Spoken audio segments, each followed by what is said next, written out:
Hello everyone, क्या हाल चाल है। तो आज तारीख है 19 सितंबर। 19 सितंबर का दिन आज मार्केट इन्वेस्टर्स के लिए मिला जुला रहा, क्योंकि जो निफ्टी और सेंसेक्स है वो तो ग्रीन निशान के साथ बंद हुए, लेकिन उनके अंदर के जो स्टॉक थे, जो इन्वेस्टर्स के स्टॉक हैं, वो नेगेटिव निशान के साथ बंद हुए हैं। बहुत सारे ऐसे शेयर थे जो लाल निशान के साथ आज बंद हुए हैं। तो इस हिसाब से देखा जाए तो इन्वेस्टर्स के हिसाब से आज का दिन बहुत ही खराब रहा है। लेकिन अगर बात करें निफ्टी 50 की, तो निफ्टी 50 के अंदर 27 शेयर पॉजिटिव निशान के साथ बंद हुए हैं और 23 शेयर आज नेगेटिव निशान के साथ बंद हुए हैं। तो ये एक ठीक बात है, लेकिन इन्वेस्टर्स के लिए आज का दिन अच्छा नहीं था। और मार्केट के अंदर आज खबरों का बहुत ज़्यादा बाजार गर्म रहा। आज बहुत सारी खबरें मार्केट के अंदर आई और बहुत सारे शेयर के बारे में अपडेट आया है। तो आज सारी खबरों को जानते हैं। उससे पहले टेलीग्राम इंस्टाग्राम चैनल की लिंक मैंने डिस्क्रिप्शन अंदर दी हुई है, तो वहाँ जाके टेलीग्राम और इंस्टाग्राम जो हमको ज्वाइन कर ले। और साथ में व्हाट्सएप कम्युनिटी की भी लिंक मैंने डिस्क्रिप्शन अंदर दी हुई है, तो वहाँ जाके आप उसको भी ज्वाइन कर ले, ताकि कोई भी वीडियो आता है तो उसका नोटिफिकेशन आपको तुरंत आपके फ़ोन पे मिल जाएगा। तो सबसे पहले आज मार्केट गिरने का कारण जान लेते हैं कि मार्केट आज इतना ज़्यादा लाल निशान के साथ क्यों बंद हुआ। तो पहला तो इसका रीजन है यूएस इलेक्शन, और दूसरा इसका रीजन है यूएस फेड ने आज अपनी रेट कट की है। रेट कट करने का मतलब क्या हुआ कि यूएस फेड जो बिजनेस करने के लिए लोगों को पैसा उधार देता है, या फिर ऐसे समझिए यूएस फेड जो है बैंकों को पैसा उधार देता है, जिससे बैंक उनसे लोन लेते हैं। और अगर ये रेट कम होती है तो बैंक वाले भी आगे वाले लेनदार या फिर बिजनेसमैन को लोन कम रेट पे देते हैं। इससे क्या होगा कि लोग जो उसको बिजनेस करना है वो बैंकों से पैसा उधार लेंगे। अब जिसको भी इन्वेस्टमेंट करना है, नया बिजनेस करना, उनको पैसा चाहिए और पैसा कम रेट पे उनको मिलेगा। तो जो भी कंपनीज हैं उनको अब पैसा इनफ्लो होगा, यानी कि यूएस फेड से आएगा, यूएस गवर्नमेंट से उनको पैसा मिलेगा। 2020 के बाद पहली बार यूएस ने फेड रेट कम की है। इसकी वजह से क्या होगा कि बिजनेस को बूस्ट मिलेगा और इंडियन आईटी मार्केट की जो कंपनीज हैं उनको बहुत ज़्यादा इफेक्ट करेगा। तो यूएस फेड रेट ने रेट कम करी है, पैसा आया है, तो फिर भी मार्केट क्यों गिर रहा है? ये एक टेम्परेरी गिरावट है। थोड़े दिन बाद आपको इसके अंदर इंप्रूवमेंट देखने को मिल सकता है। ये एक मेरा पर्सनल मानना है, क्योंकि जैसे ही यूएस फेड रेट गिरती है तो जनरली ये देखा गया है कि मार्केट के अंदर वापस तेज़ी आती है।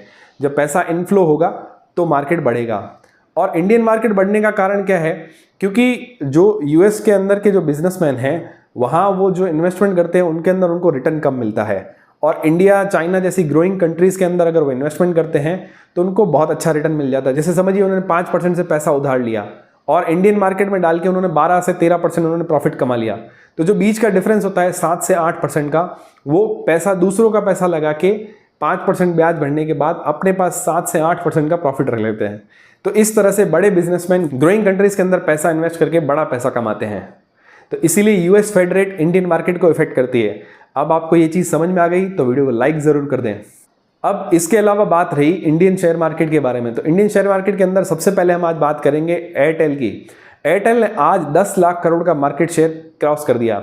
मार्केट कैपिटल के अंदर एयरटेल ने 10 लाख करोड़ का निशान टच किया और आज थोड़ी उसके अंदर वापस गिरावट आने की वजह से वो 10 लाख करोड़ का टच करके शेयर वापस आ गया।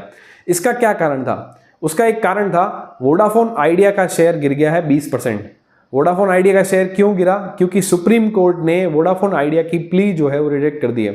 अब पूरा मामला मैं आपको सीधे सिंपल एग्जांपल से समझाता हूँ। ये क्या हुआ कि वोडाफोन आइडिया का 14 साल पुराना एक केस था, जिसके अंदर वोडाफोन आइडिया हार गया था। डिपार्टमेंट ऑफ टेलीकम्युनिकेशन के साथ उनका एक केस चल रहा था, जिसमें उन्होंने 90,000 करोड़ का एक लायबिलिटी के साथ, पेनल्टी के साथ में वोडाफोन आइडिया को एक नोटिस दिया था।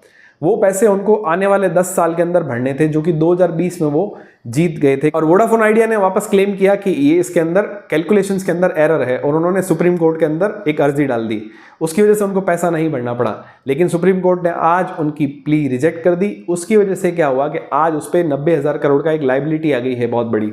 इस वजह से वोडाफोन आइडिया के शेयर के अंदर हमें बहुत ज़्यादा 20% के आसपास गिरावट देखने को मिली। और उसका बेनिफिट मिला एयरटेल को, और एयरटेल के अंदर हमें ग्रोथ देखने को मिली, और उसका 10 लाख का मार्केट कैपिटल टच हो गया। तो क्या आपके पास भी वोडाफोन आइडिया का शेयर था या फिर एयरटेल का शेयर था? तो मेरे को नीचे कमेंट करके जरूर बताएं।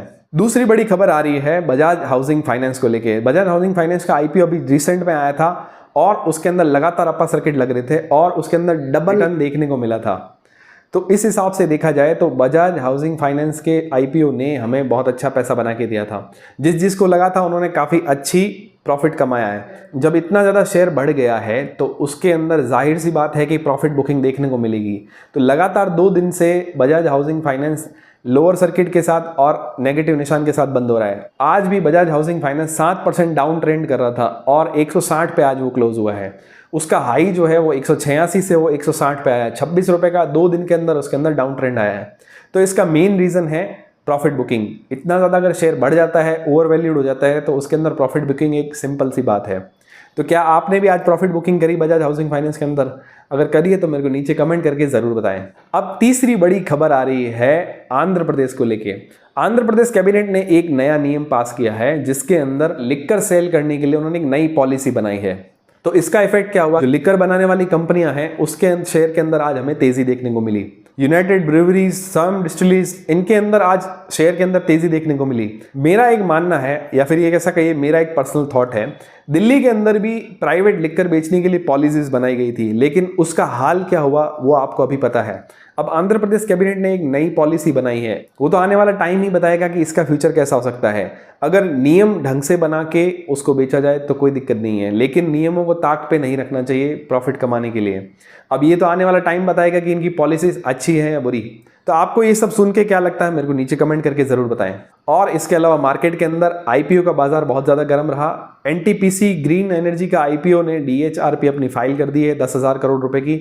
उसकी वजह से एनटीपीसी के शेयर के अंदर भी हमें ग्रोथ देखने को मिली। मार्केट के अंदर 3 आईपीओ आज ओपन थे मेन बोर्ड के, उनकी आज लास्ट डेट थी अप्लाई करने के लिए, और इन तीनों आईपीओ को बम्पर सब्सक्रिप्शन मिला है। आपने किन किन आईपीओ में अप्लाई किया मेरे को नीचे कमेंट करके जरूर बताएं। और आईपीओ से रिलेटेड जितनी भी वीडियोस हैं आपको मेन चैनल नॉलेज जैस पे मिल जाएगी, तो वहाँ अपने आईपीओ के अपडेट को देखना ना भूलें। तो उम्मीद करता हूँ ये जानकारी और वीडियो आपको काफ़ी पसंद आई होगी, और तो ऐसे ही बहुत सारी न्यूज़ की अपडेट लेने के लिए चैनल को सब्सक्राइब कर दें। तो मिलते हैं दोस्तों अगले वीडियो में, तब तक के लिए चैनल के दूसरे वीडियोस को ज़रूर चेक करें।